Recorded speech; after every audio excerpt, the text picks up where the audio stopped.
Charter schools have been attracting a lot of attention of late as parents seek alternatives to troubled public schools, especially in disadvantaged districts. At the same time, there's been some debate as to how effective charter schools can be, some performing well, others struggling in their own way. Well, one bright spot is right here in our region, Urban Pathways Charter Schools. Urban Pathways prides itself on the graduation rate of its students and the percentage that go on to college. Linda Clautti is CEO of Urban Pathways Charter Schools, and welcome. Good to have you here. Thank you. Thank you. Appreciate the opportunity. Yeah, and I guess congratulations. This year, another year of what, 100% college acceptance rate for the seniors? Yes, this is the third year in a row that all of our seniors have been accepted to four-year schools. Well, accepted to colleges. This year in particular, 90% of them were to four-year schools, so we're really excited about that. That's really great. And how many seniors are there? We have about 35. 35 seniors out of a total number of students in the two schools.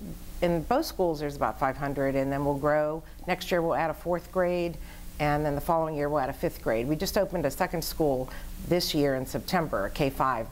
Okay, so you're filling in the gap between, we're trying to do that. Grade and starting them at sixth grade is difficult because you get them from many different multiple districts throughout the city, so it's hard to kind of get them focused. So we thought if we would start in kindergarten and work our way up, that's the best thing to do, and it's proving very beneficial. Very good. School's been around since what, 1998? 1998, long time. Yeah, that's a long time. What was the driver originally in getting it started? Yeah. I think in 1998 they just went and tried to get kids who weren't being successful in the city schools, and they created a school at Point Park University. In fact, they had space there, and then they moved in the building at 914 Penn Avenue. Okay, and what really sets it apart? What's the philosophy of Urban Pathways that's different certainly than the public schools, if not other charter schools? Well, we do promote college. That is one thing that our board is very insistent on. We get 90% free and reduced lunch students and urban population for the most part, so we want our kids to have a competitive edge, so it's college acceptance and four-year schools as well. And then we, you know, the kids, we try to give them an entrepreneurial program as well, and entrepreneurial thinking. We want them to be able to think for themselves when they're on a job. They may not start their own business, but when they get on a job, they might create a job for themselves. It's self-esteem that is really critical with our kids, and that's what we try to do for them. It's addressing the whole child. We have a little different philosophy of counseling. We don't hire traditional counselors at our school. We have a social service team that is comprised of licensed professionals, licensed psychologists, licensed social workers, licensed school psychologists as well, clinical and school. So we even have a minister who comes from Youngstown, Ohio 3 days a week. And we have somebody, a social worker, who goes into the home in the evening when there's a need. So it's treating the family and the students together, because we feel that if we can't get to the root of any issues, that the kids can't learn the way they should. Well, that's fascinating, because you hear there's only so much teachers and just those hours in a school building in a day can get done, especially with dealing with children who are from challenged backgrounds in one shape or form. So it's working.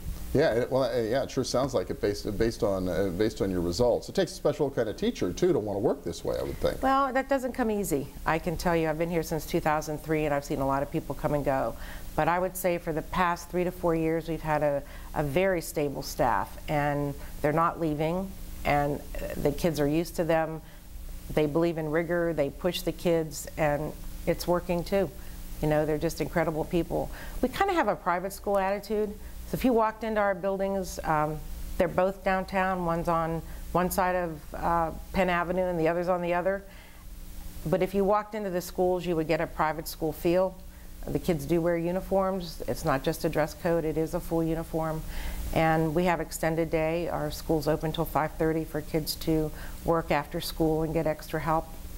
And we're strict on how they behave, and we're strict on what we expect of them academically. You know, with the level of support and really paying attention so much to each individual child, how well do they do once they finally get to college? Do you have a feel for that? We've been starting to collect that longitudinal data, and so far we have it from the class of 2010. 76% of the kids are still in college.